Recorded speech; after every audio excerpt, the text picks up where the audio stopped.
Hi, Mr. and Mrs. Gutierrez. It's been 9 years since we first met, so allow me to recap what has happened since.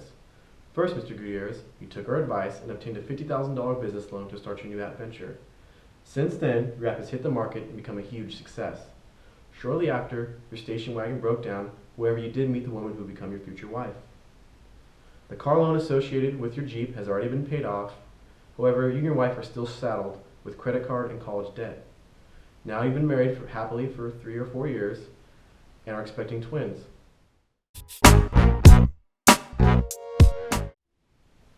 A few weeks ago, Rolling Stone offered you $50 million for your app business.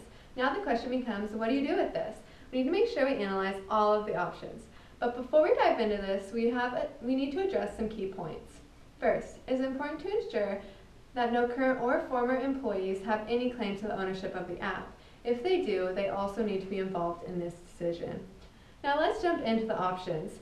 Take the deal. Sell the app as patents or patentable items for the full $50 million. According to the IRS tax code 1235, because you are selling the patent rather than the business, you are eligible for the capital gains marginal tax rate of 20% rather than the ordinary tax rate of 39.6%. This will save you $9.8 million in federal tax. Number 2, don't take the deal. You've already mentioned to us that you are hesitant about selling the business, but if you do not sell, we hope you consider taking out a larger withdrawal of money from the business to help ensure financial security for your growing family. There are no significant tax changes for this option.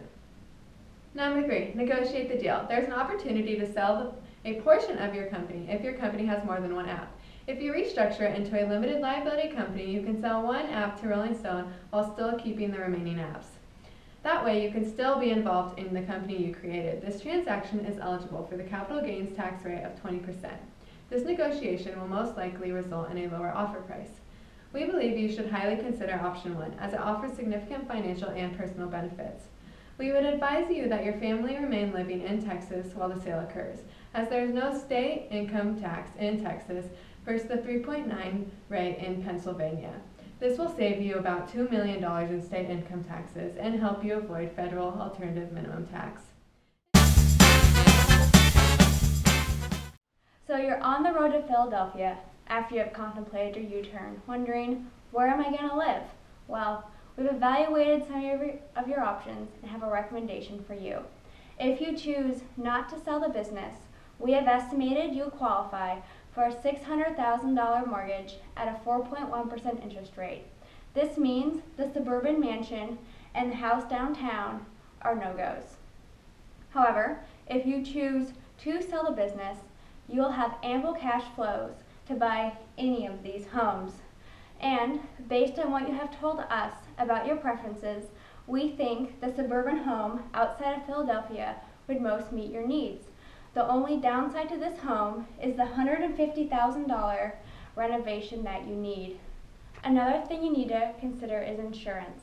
We recommend that on your auto and home insurance that you carry the maximum $300,000 in liability insurance. Based on your assets, we recommend you cover $5 million worth of insurance.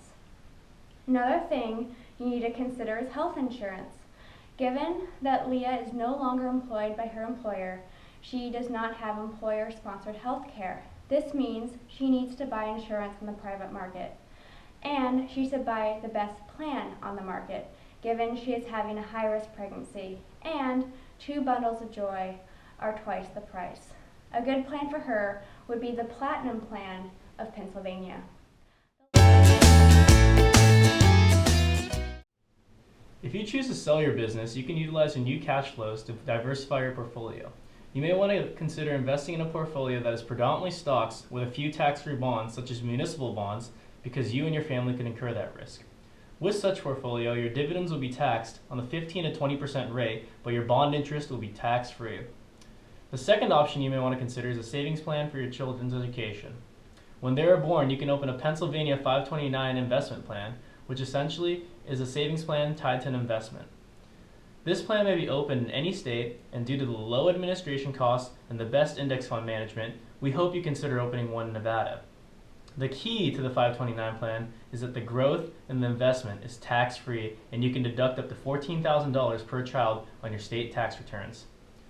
With your children's future in mind, we also hope you consider writing a will and forming a trust for your children, both as a means to transfer wealth and as a means to provide security should something happen to you. Mr. and Mrs. Gutierrez, the competitive pilot accountant team is grateful for the opportunity to work with you. If you have any questions, contact us or reference our support documents. Thank you. Thank you.